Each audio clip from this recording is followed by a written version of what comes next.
ಯಾವ ಲೆವೆಲಿಗೆ ಸೋಂಬೇರಿ ಅಂದರೆ costly mechanic ಏನು ಮಾಡೋಕ್ಕಾಗಲ್ಲ, ಕಾರ್ಯವಾಸಿ ಕತ್ತೆ ಕಾಲು ಹಿಡಿಲೇಬೇಕು. ಮಧ್ಯ ರೋಡಲ್ಲಿ ನಿಂತು 3 ದಿನ ಆಯ್ತು ಇವತ್ತಿಗೆ. ನೋಡಿ ನನ್ನ ಗಾಡಿ ಅಲ್ಲಿದೆ ಲೆಫ್ಟಲ್ಲಿ, ಸೊ ಇವನ ಅಂಗಡಿ ಅಲ್ಲಿದೆ.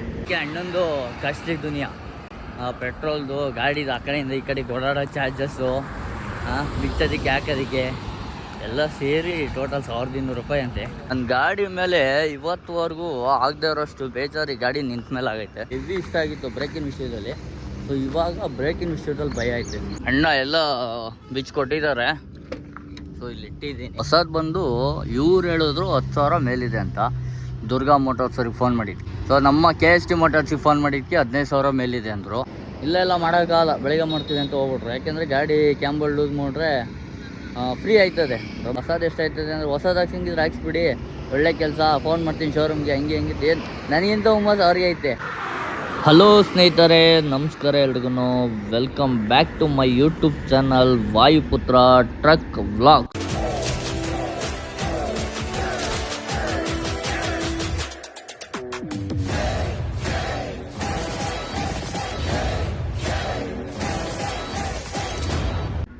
ಇವಾಗ ನಾವೆಲ್ಲಿದ್ದೀವಿ ಅಂದರೆ ಹಿರಿಯೂರು ಬೈಪಾಸ್ ಒಂದು ಡಾಬಾ ಹತ್ರ ಮತ್ತು ಗಾಡಿ ಲೇಬೈ ಹತ್ರ ಇದ್ದೀನಿ.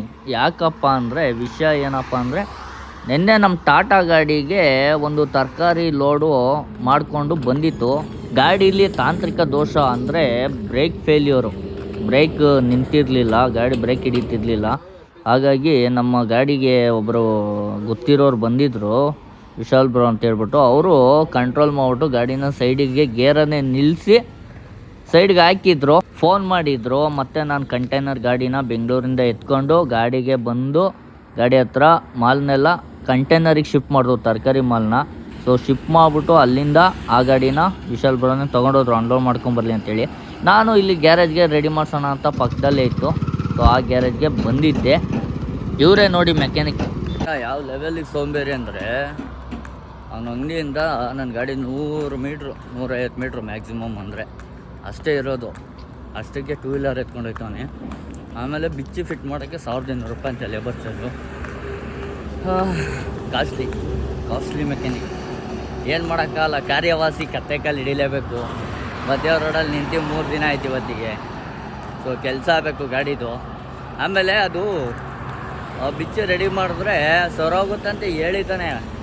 ಭರವಸೆ ಏನಿಲ್ಲ ಅವನಿಗೂ, ನೋಡೋಣ ಏನಾಗುತ್ತೆ ಅಂತ. ನೋಡಿ ನನ್ನ ಗಾಡಿ ಅಲ್ಲಿದೆ ಲೆಫ್ಟಲ್ಲಿ, ಸೊ ಇವನ ಅಂಗಡಿ ಅಲ್ಲಿದೆ. ಏನು ಮುಂದೆ ಬ್ಲೂ ಕಲರ್ ಹೋಟೆಲ್ ಕಾಣಿಸ್ತಾ ಇದೆ. ಸೊ ಅವ್ರು ನಿಂತಿದ್ದಾರಲ್ಲ, ಅವ್ರ ಬ್ಯಾಕ್ ಸೈಡ್ ಒಂದು ಹೋಟೆಲ್ ಕಾಣಿಸ್ತಾ ಇತ್ತಲ್ಲ, ಅಲ್ಲಿರೋದು. ಸೊ ಇಲ್ಲಿಂದ ಇಲ್ಲಿಗೆ ಅಣ್ಣ ಗಾಡಿ ಸವಾರಿ. ಅಣ್ಣಂದು ಕಾಸ್ಟ್ಲಿ ದುನಿಯಾ, ಪೆಟ್ರೋಲ್ದು ಗಾಡಿದು ಆ ಕಡೆಯಿಂದ ಈ ಕಡೆಗೆ ಓಡಾಡೋ ಚಾರ್ಜಸ್ಸು, ಬಿಚ್ಚೋದಕ್ಕೆ ಹಾಕೋದಕ್ಕೆ ಎಲ್ಲ ಸೇರಿ ಟೋಟಲ್ 1200 ರೂಪಾಯಿ ಅಂತೆ.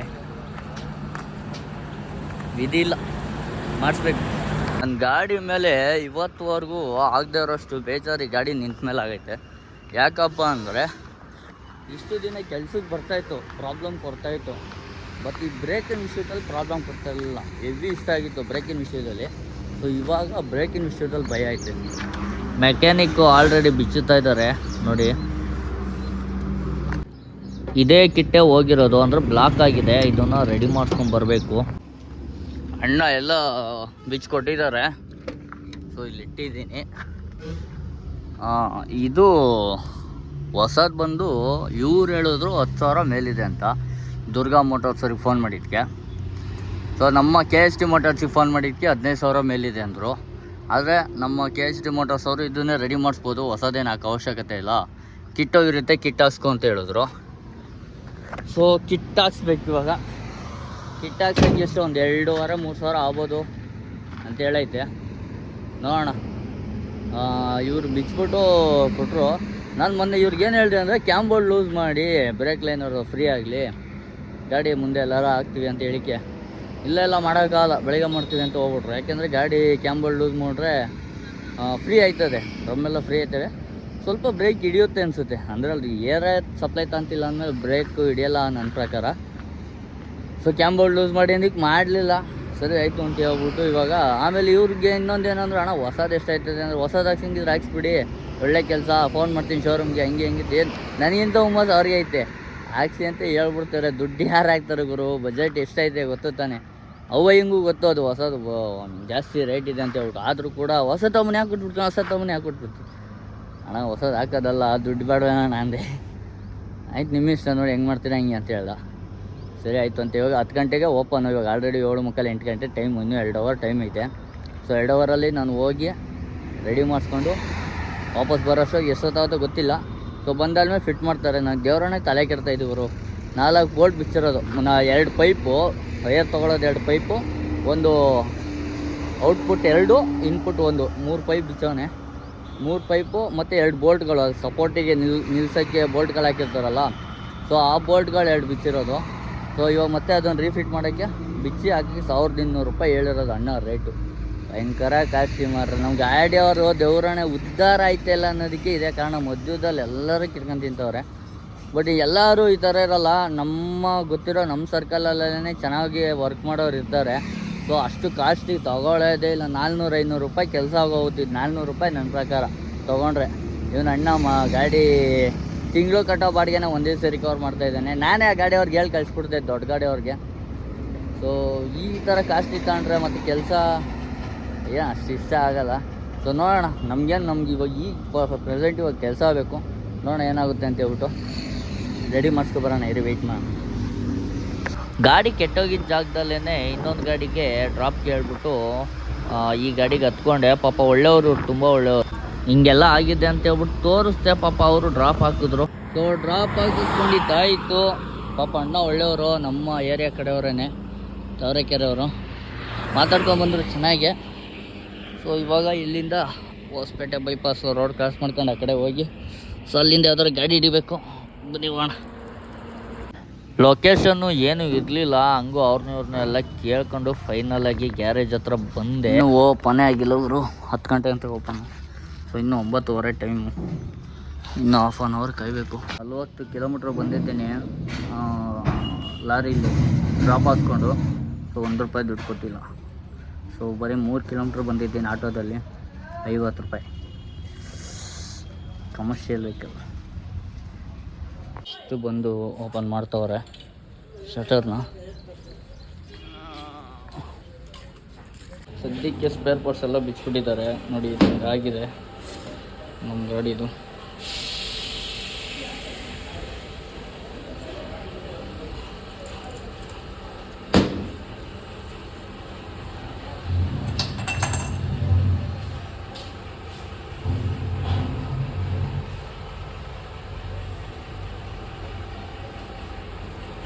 ಸೊ ಇವಾಗೆಲ್ಲ ಅದರಲ್ಲಿ ಏನೇನು ಹೊಸದು ಹಾಕಬೇಕು ಅದೆಲ್ಲ ಹಾಕ್ತಾರೆ. ಅದಕ್ಕೆ ಇವಾಗ ಅದರಲ್ಲಿ ಏನೇನು ಹೋಗಿದೆ ಅದೆಲ್ಲ ಹಾಕ್ತಾರೆ, ಕ್ಲೀನ್ ಮಾಡ್ತಾರೆ ಡೀಸಲಲ್ಲಿ.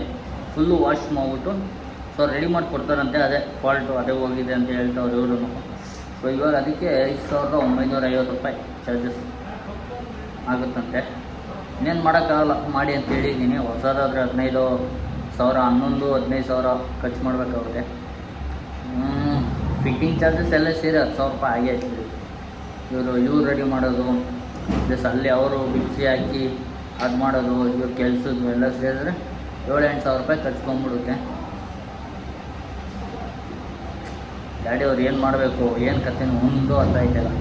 ಹಿಂಗೆಲ್ಲ ಅದು ಆ್ಯಕ್ಚುಲಿ ಏನಕ್ಕೆ ಫಾಲ್ಟ್ ಆಗಿರೋದು ಅಂದರೆ ಏರ್ ಟ್ಯಾಂಕಲ್ಲಿ ನೀರು ಲೋಡ್ ಆಯ್ತಾ ಇರೋದಂತೆ, ಅದನ್ನು ಖಾಲಿ ಮಾಡ್ತಾ ಇರ್ಬೇಕಂತೆ. ಸೊ ಅದರಿಂದ ಇವಾಗ ಹಂಗಾಗಿರೋದಂತೆ. So ನೀರೇನಾರ ಹೊಡೆದಿದ್ದಿದ್ರೆ ಟ್ಯಾಂಕೆ change ಮಾಡ್ಬೇಕಾಯ್ತಂತೆ. ಅದಕ್ಕೆ ಇವಾಗ ಅವರು ಕೆಲಸ ಮಾಡಿಕೊಡ್ತೀವಿ ಅಂತ ಹೇಳಿದ್ದಾರೆ. ತೊಗೊಂಡೋಗೋಣ ಕೆಲಸ ಮಾಡಿಸ್ಕೊಂಡು. ಫೈನಲಾಗಿ ಕಿಟ್ ಕೂಡ ರೆಡಿ ಆಯಿತು. ಸೊ ಪಕ್ಕದಲ್ಲೇ ಬಂದು ಬಿಲ್ ಕೌಂಟ್ರ್ ಇತ್ತು, ಬಂದು ಪೇ ಮಾಡಿಬಿಟ್ಟು ಅದನ್ನೆಲ್ಲ ಪ್ಯಾಕ್ ಮಾಡಿ ತೊಗೊಳೋಣ ಅಂತ ಬಂದೆ. ಬಿಲ್ಲೆಲ್ಲ ಕೇಳಿದ್ರೆ ಸ್ವಲ್ಪ ಎಕ್ಸ್ಪೆನ್ಸಿವೇ ಇತ್ತು. ಆದರೂ ನಮ್ಗೆ ಇವಾಗ ಇರೋ ಪರಿಸ್ಥಿತಿಯಲ್ಲಿ ರೆಡಿ ಮಾಡಿಸ್ಲೇಬೇಕು. ಹಾಗಾಗಿ ರೆಡಿ ಮಾಡಿಸ್ಕೊಂಡು ಅಲ್ಲಿಂದ ಹೊರಟೆ. ಆಟೋಗೆ ಕೈ ಹಾಕ್ಕೊಂಡು ಅವ್ರಿಗೆ ಹಣ ಇಲ್ಲಿ ನಿಯರ್ ಬೈ ಬಸ್ ಸ್ಟಾಪ್ ಎಲ್ಲಿದೆ ಇಲ್ಲಿವ್ರಿಗೆ ಹೋಗಬೇಕು ಅಂತ ಕೇಳಿದೆ. ಸೊ ಅವರು ಬಸ್ ಸ್ಟಾಪಿಗೆ ಕರ್ಕೊಂಡೋಗಿ ಬಿಟ್ಟರು. ಬಸ್ಗೆ ವೆಯ್ಟ್ ಮಾಡ್ಕೊಂಡು ಕೂತ್ಕೊಂಡ್ರೆ ಲೇಟಾಗಿ ಹೋಗುತ್ತೆ ಅಂದ್ಬಿಟ್ಟು ಒಂದು ಗಾಡಿ ಸಿಕ್ತು, ಓಮಿನಿ ಗಾಡಿ. ಸೊ ಆ ಗಾಡಿಗೆ ಹತ್ಕೊಂಡು ನಾನು ಮತ್ತು ಇಲ್ಲಿ ಮುಂದೆ ಕೂತಿರೋ ಅಜ್ಜ ಇಬ್ಬರು ಹತ್ಕೊಂಡು ಹಿರಿಯೂರಿಗೆ ಡ್ರಾಪ್ ಮಾಡ್ತೀನಿ ಅಂತಾನೆ ಹೇಳಿದ್ರು. ಆ್ಯಕ್ಚುಲಿ ಇವರು ಗಾಡಿ ಒಳಗಡೆ ಬೇರೆ ಮಾಲ್ ತುಂಬಿದ್ರು, ಹಿರಿಯೂರಿಗೆ ಹೋಗ್ತಾ ಇತ್ತಂತೆ ಮಾಲು. ಸೊ ಹಾಗಾಗಿ ಮತ್ತೆ ಸೀಟ್ ಕೂಡ ಇತ್ತು. ನಮ್ಮ ಕಡೆ ಥರ ಇಲ್ಲಿ ಆನ್ಲೈನ್ ಬುಕ್ಕಿಂಗು ಎಲ್ಲ ಇರಲ್ಲ, ಒಬ್ಬರಿಗೆ ಮೀಸಲಿರಲ್ಲ. ಹಾಗಾಗಿ ಅವ್ರ ಹತ್ರ ಡ್ರಾಪ್ ಹಾಕ್ಸ್ಕೊಂಡು ಬಂದೆ. ರೆಡಿ ಮಾಡಿಸ್ಕೊಂಡು ಗಾಡಿ ಹತ್ರ ಬಂದೆ. ಮೆಕ್ಯಾನಿಕ್ಗೆ ಫೋನ್ ಮಾಡಿದೆ, ಬರ್ತೀನಿ ಅಂತ ಹೇಳಿದ್ರು. ಸೊ ಫಿಟ್ ಮಾಡಬೇಕು. ಫಿಟ್ ಮಾಡಾದ್ಮೇಲೆ ನೋಡೋಣ ಯಾವ ಥರ ಬರುತ್ತೆ ಅಂತ. ಇಲ್ಲಿ ಅದನ್ನು ರೆಡಿ ಮಾಡಾದ್ಮೇಲೆ ಅಲ್ಲೇ ಏರ್ದು ಪ್ರೆಷರ್ಗೆ ಹಾಕ್ಬಿಟ್ಟು ಟೆಸ್ಟ್ ಮಾಡಿದ್ರು. ಸೊ ಚೆನ್ನಾಗೇ ಬಂತು ಅಂತ ಅವ್ರು ಹೇಳ್ತಾರೆ. ನಮಗೇನು ಗೊತ್ತಾಗಬೇಕಾ? ನಮ್ಗೇನು ಗೊತ್ತಾಗಲ್ಲ.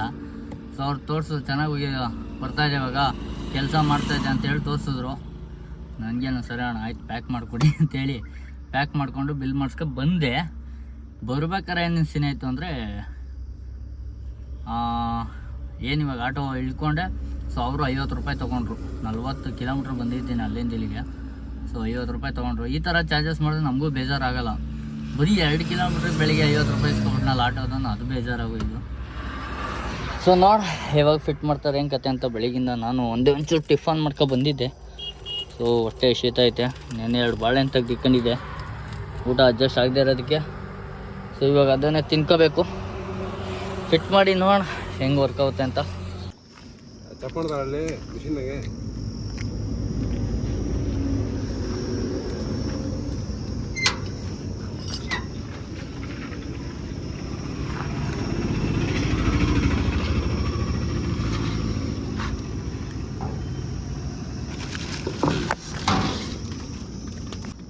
ಫಿಟ್ಟಿಂಗ್ ಕೆಲಸ ಎಲ್ಲ ಶುರು ಮಾಡಿದ್ದಾರೆ. ಇವರೇ ನೋಡಿ ಮಹಾನ್ ಭಾವ ಮೆಕ್ಯಾನಿಕ್. ಇವ್ರ ಬಗ್ಗೆ ತುಂಬ ಮಾತಾಡೋದಿದೆ, ಮಾತಾಡ್ತೀನಿ ಮುಂದಕ್ಕೆ. ಇದೊಂದು ಫಿಟ್ ಮಾಡಿಬಿಟ್ರೆ ಕೆಲಸ ಎಲ್ಲ ಮುಗೀತು ಫಿಟ್ಟಿಂಗ್ದು. ಮತ್ತು ಎಲ್ಲ ಚೆಕಿಂಗ್ ಮಾಡಬೇಕು. ಚೆಕಿಂಗ್ ಮಾಡೋಣ ಎಲ್ಲ ಫಿಟ್ ಎಲ್ಲ ಆದಮೇಲೆ. ಸ್ಟಾರ್ಟ್ ಮಾಡಲಾ?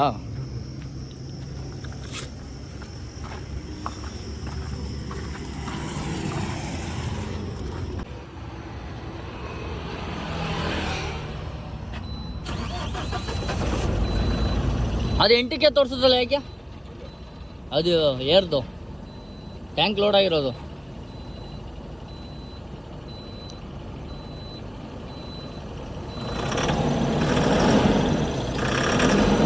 ಸ್ಟಾರ್ಟ್ ಮಾಡಿ ಮೂವ್ ಮಾಡ್ದು. ಆ್ಯಕ್ಚುಲಿ ಇದು ಲೋಡ್ ಟ್ಯಾಂಕ್ ಲೋಡ್ ಆದಮೇಲೆ ಇದು ಓವರ್ಲೋಡ್ ಆದಾಗ ಬಸ್ ಅಂತ ಸೌಂಡ್ ಬರುತ್ತೆ, ಆಚೆ ಔಟ್ ಆಗುತ್ತೆ. ಸೊ ಅದು ಬರ್ತಾ ಇಲ್ಲ. ಅದಕ್ಕೆ ಏನೋ ಅಡ್ಜಸ್ಟ್ಮೆಂಟ್ ಮಾಡ್ತೀನಿ ಅಂತೇಳಿ ಮತ್ತೆ ಗ್ಯಾರೇಜ್ ಹತ್ರ ಬೈಕ್ ಎತ್ಕೊಂಡು ಓಡೋಗೋರೆ ಮಹಾಪ್ರಭು. ಸೊ ನೋಡೋಣ. ನಮ್ಮ ಕ್ಯಾಬಿನ್ ಬೇರೆ ಲಾಕ್ಔಟ್ ಐತೆ.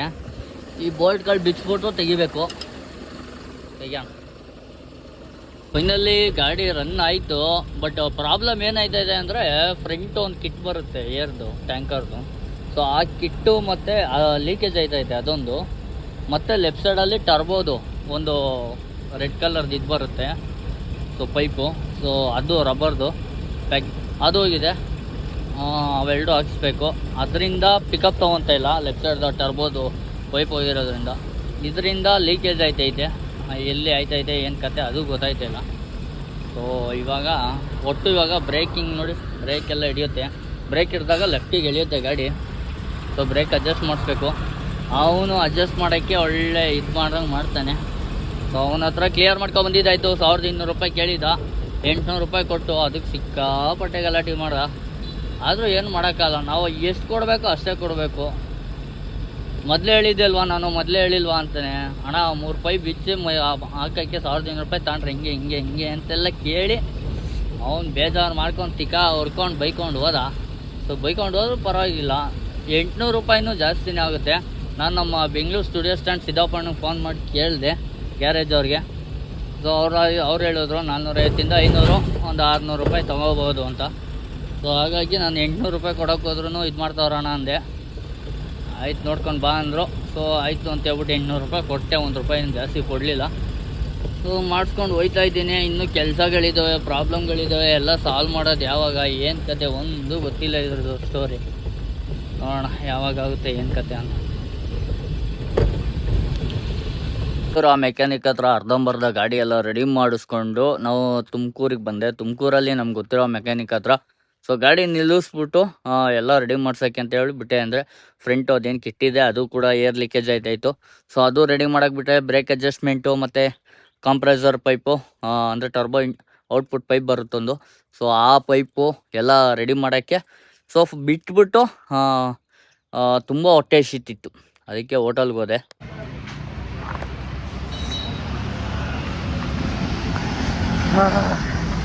ಇಷ್ಟೊತ್ತಾಯ್ತು ಗುರು ಊಟ ಮಾಡೋ ಸರಿಗೆ. ಬೆಳಿಗ್ಗೆ ಟಿಫನ್ ಮಾಡಿರೋದು,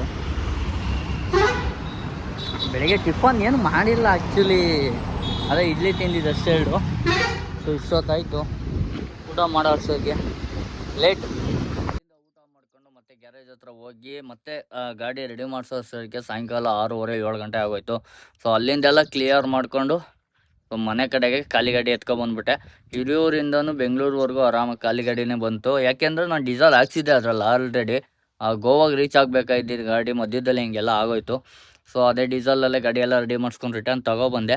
ಸೊ ನಮ್ಮ ಟಾಟಾ ಗಾಡಿ ಇವಾಗ ಪ್ರಾಬ್ಲಮ್ ಸ್ಟಾರ್ಟ್ ಆಗಿದೆ. ಯಾಕಪ್ಪ ಅಂದರೆ ನನ್ನ ಗಾಡಿಗೆ ಆಲ್ರೆಡಿ 4 ವರ್ಷ, ಆಲ್ಮೋಸ್ಟು 4 ವರ್ಷದ ಮೇಲೆ 5 ತಿಂಗಳು ಕಂಪ್ಲೀಟ್ ಆಗಿದೆ.